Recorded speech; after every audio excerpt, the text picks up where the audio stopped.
Well, thank you. Muito Does this work? obrigado. Isso Can you hear me? está funcionando? Vocês estão me ouvindo bem? Ok. Senator, Senadores, senadoras, senhoras e senhores, francamente, bom, eu nunca estive numa sala tão cheia e eu tenho uma função muito importante aqui agora, porque eu sou o presidente eleito democraticamente, mas, bom, muitos processos democráticos são imperfeitos, eles apontaram a pessoa imperfeita para essa função. Eu agora sou o presidente da IPA e agora eles talvez se arrependam por isso. Bom, eu tenho que dizer também que a IPA, a International Publishers Association, a Associação Internacional dos Publicadores, não tem uma posição quanto ao preço fixo dos livros, porque os nossos membros, que são associações de publicadores do mundo todo, têm visões diferenciadas. Você não pode ter mais de 2 publicadores numa sala e nós vamos ter a discordância. Isso é sempre verdade. É verdade em toda a nossa organização e também nas outras. E como resultado, hoje, eu não estarei falando como presidente da IPA, eu estarei falando como Richard Tarkin, pessoalmente. E apenas para me apresentar, eu sou um publicador há 43 anos, e você pode ver o meu cabelo branco, eu já estou envelhecendo, e eu já publiquei muitos livros que não sucederam, sem sucesso. E dentro dessas falhas, bom, eles não são bem falhas. E só para dar essas credenciais, eu fui responsável também pela digitalização do dicionário de inglês Oxford, e lá nos anos 70, faz muito tempo, e eu também sinto que faz muito tempo, eu fui responsável pelo best-seller Silêncio dos Inocentes, do Thomas Harris, que salvou as economias na minha conta por 2 ou 3 anos. Eu fui responsável pela péssima publicação do livro da Madonna, Sex, que agora, incidentalmente, bom, ele é o melhor best-seller de segunda mão, usado, semi-usado no eBay. E aquele mágicozinho, o Harry Potter, que chamou a atenção e entretiu muitas pessoas. E agora eu também continuo publicando até hoje. Nós fazemos 2.500 livros por ano, a maioria deles não obtém lucro nenhum, e é assim que funciona o negócio. Eu também, já trabalhei com a publicação, edição, ficção infantil e com muito livro digital. O digital começou lá em 1979 para mim, quando nós tivemos essas novas versões e os direitos para a era digital. Bom, não é nada muito novo para mim, e esse pessoal de direitos autorais trabalhou muito bem. Se eu pudesse achar aqui o meu equipamento, bom, eu também estou ciente que o horário do almoço está chegando, e eu não gostaria de ser um empecilho para manter vocês longe do almoço mais do que deveria. Então, vou acelerar um pouco. IPA, quem somos nós? Bom, esses slides estarão disponíveis no site, na internet, então não vou precisar passar por todos eles. Eu não farei isso. Mas nós somos uma federação de IPAs, de associações. Nós temos 60 membros, 50 países. A CBL, a SML no Brasil são membros. Nós somos a voz global de publicadores. Nós lutamos por todos. Nós lutamos pela publicação a nível nacional, regional e internacional também. E nós acreditamos simplesmente pela paixão. Nós trabalhamos com direitos autorais fortes. Bom, temos algumas exceções para os direitos autorais, apenas casos excepcionais. Nós acreditamos na liberdade de publicação e eu estava muito interessado esta manhã para poder ouvir que nós temos problemas aqui também sobre empresas de tecnologia, empresas tecnológicas americanas que estão afetando os censos, liberdade de expressão para os autores. Uma escolha, nós gostamos de múltiplos escolhas, vários modelos, não apenas modelos únicos. Nós gostamos do mercado aberto, nós queremos acesso para todos e nós queremos essa interoperabilidade. Nós não gostamos de jardins restritos e nós queremos encorajar a inovação e o profissionalismo de alto nível. Então, voltando para o valor, o preço fixo do livro, como um publicador da língua inglesa, em algumas maneiras, isso aqui não é um problema, porque nenhum de nossos mercados tem o preço fixo para os livros. Então, nós não pensamos muito sobre isso no trabalho do dia a dia. E muitas pessoas no mundo fazem isso já. Então, não é uma surpresa. Há esses países que já têm isso e os países que já tinham no passado, mas não têm mais o preço fixo. Austrália, Finlândia, Hungria, Suécia, Reino Unido, a Suíça, mais recente. Então, nós temos um cenário misto. E tem um caso para isso. Em primeiro lugar, nós não temos nada como um regime de preço fixo. Todo país tem o seu próprio sentido, seu próprio caminho, não tem nada de imposição, não precisa ser a mesma coisa em todos os lugares. Em alguns casos, baseado no estatuto, em alguns casos são acordos voluntários, como na Noruega, mas todos têm os 4 principais objetivos: manter o número e a variação, o número de livrarias, permitir que eles possam competir contra o monopólio online, ou que a tentativa do monopólio online, ou o monopólio que se tornará realmente monopólio se não fizermos nada, apoiar a diversidade de títulos. E também as pessoas devem ser capazes de comprar um livro a um preço fixo, não importa onde eles estejam do país. Então, alguns estudos de caso. A Noruega, como você provavelmente já sabe, está envolvida com gás. Eles têm muito dinheiro, não tanto quanto eles tinham antes da crise, mas mesmo assim eles têm bastante dinheiro. E eles estabeleceram vários pontos para discutirem como eles poderiam tornar a vida melhor. Fizeram algumas pesquisas que mostraram que o preço fixo do livro não elimina a competição, muda dos livreiros para os publicadores, então os publicadores vão ter que ser mais competitivos. Nós temos que usar as livrarias teriam que utilizar outras estratégias além do preço para atrair as pessoas. E o Jiang já falou bastante sobre isso também. Algumas pesquisas já foram concluídas, nós temos muitos best-sellers e o sistema FBP nós temos uma grande variedade de títulos. Bom, não temos nenhuma dúvida quanto a isso, mas eles não puderam ver muita diferença quanto ao preço entre essas duas formas. Porque temos políticos aqui, eu gostaria de contar uma anedota, uma piada. Quando o Reino Unido teve a manutenção do preço de varejo, nós tínhamos um primeiro-ministro chamada Margaret Thatcher. Se vocês lembram da Margaret Thatcher, ela publicou seus memoirs imediatamente depois de sair do poder. E o primeiro volume, de 250 mil cópias, custou 25 libras. E todos pagaram 25 libras porque era o preço que mantido. Vários anos depois foi para 15. Chegou um primeiro-ministro chamado Tony Blair, e quando ele saiu do poder, ele também publicou seus memoirs. E 15 anos depois, eu sei que o livro dele também foi estabelecido um preço de 25 libras. E também vendeu 250 mil cópias. E, na verdade, eu acho que vendeu 10 mil a menos do que a da senhora Thatcher. Mas, para este propósito, foi o mesmo número. Mas, apesar do preço ser 25 libras, o preço real de venda, os vendedores estavam vendendo este livro abaixo de 10 libras. Então, as rendas que eram geradas, o rendimento que era gerado para a indústria, pelos vendedores dos livros, era significantemente inferior. Eu suspeito que o Sr. Blair recebeu a mesma quantia de dinheiro porque ele teve um grande dinheiro adiantado, mas mesmo assim a indústria estava mais pobre e a habilidade de reinvestir foi reduzida. Outro estudo de caso aqui, o Israel.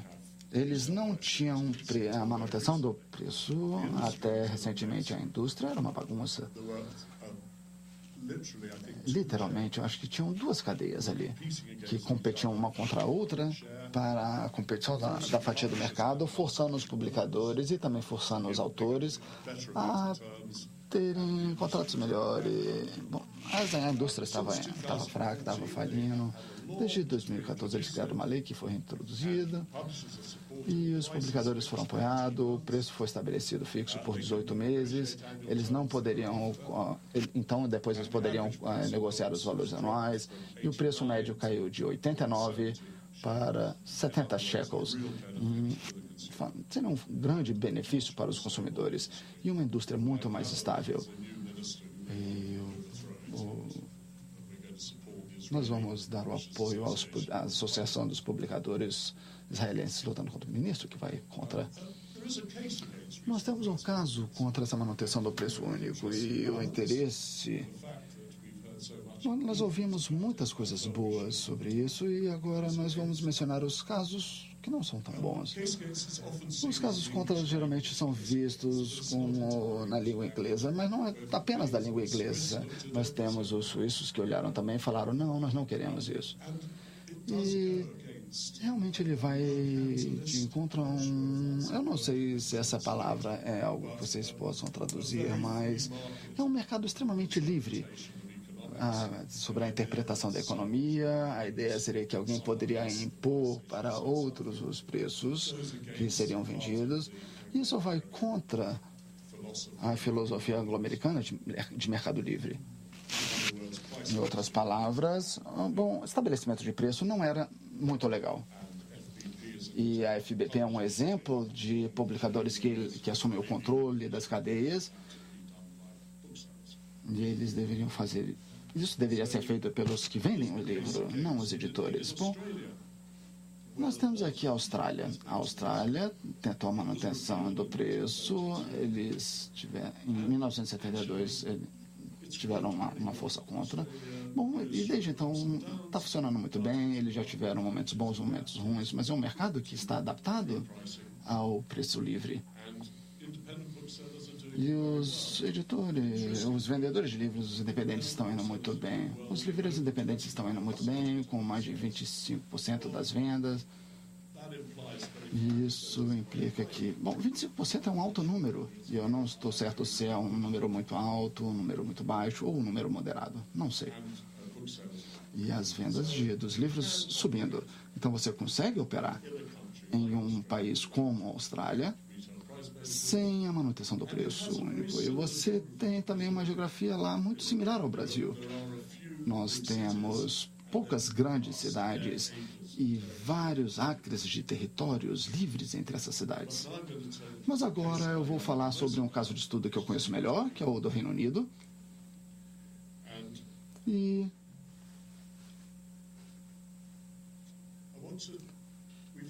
nós já ouvimos falar muito sobre o lado francês e nos conta uma história muito bem sucedida. Eu sou um cientista por formação. Eu estudei medicina originalmente, depois biologia.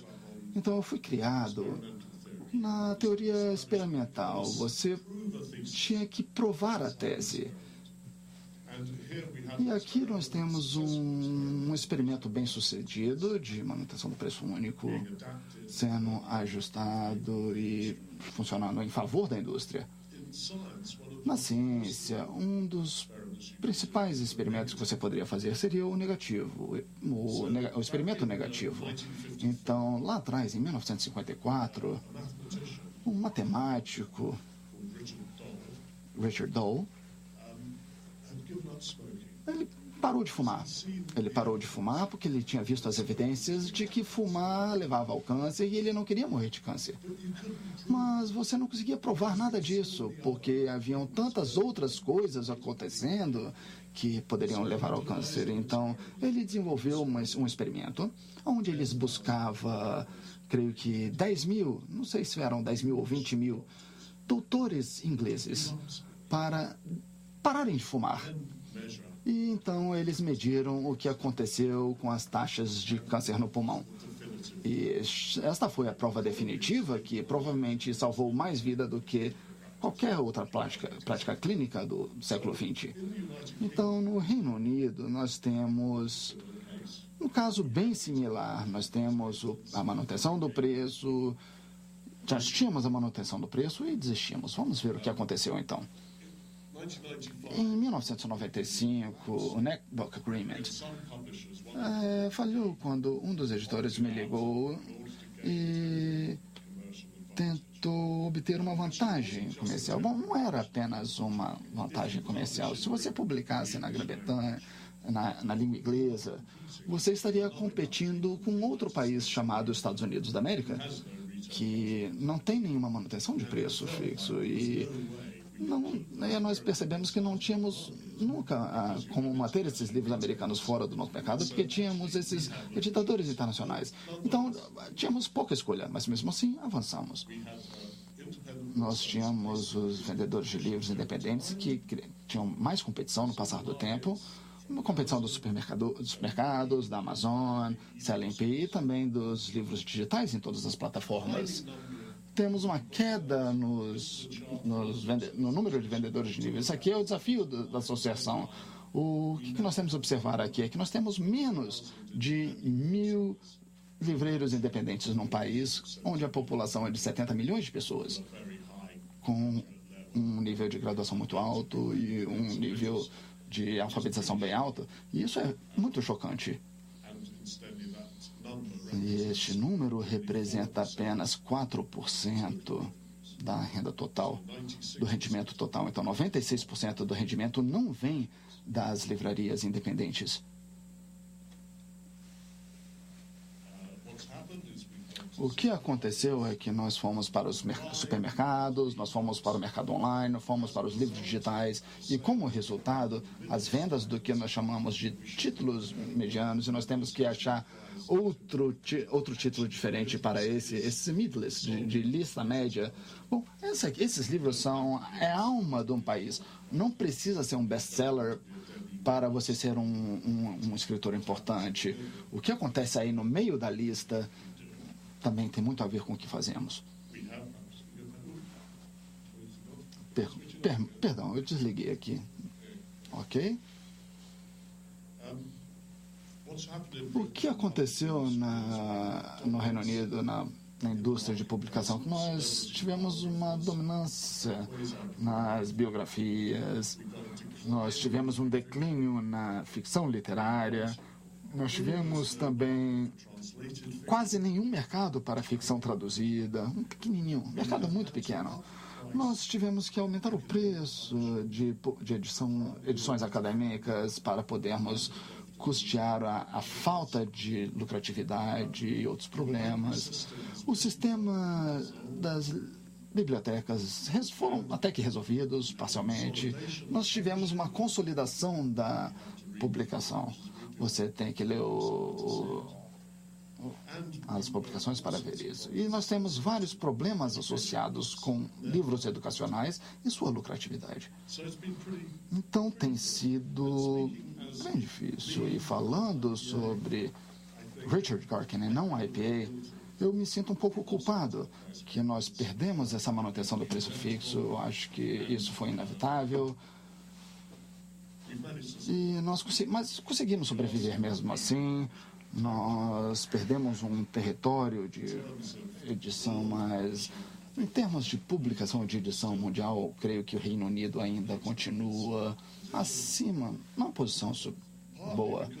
Parcialmente porque nós tivemos que desenvolver o mercado internacional, porque o nosso mercado doméstico estava muito difícil na época e continua numa situação muito difícil.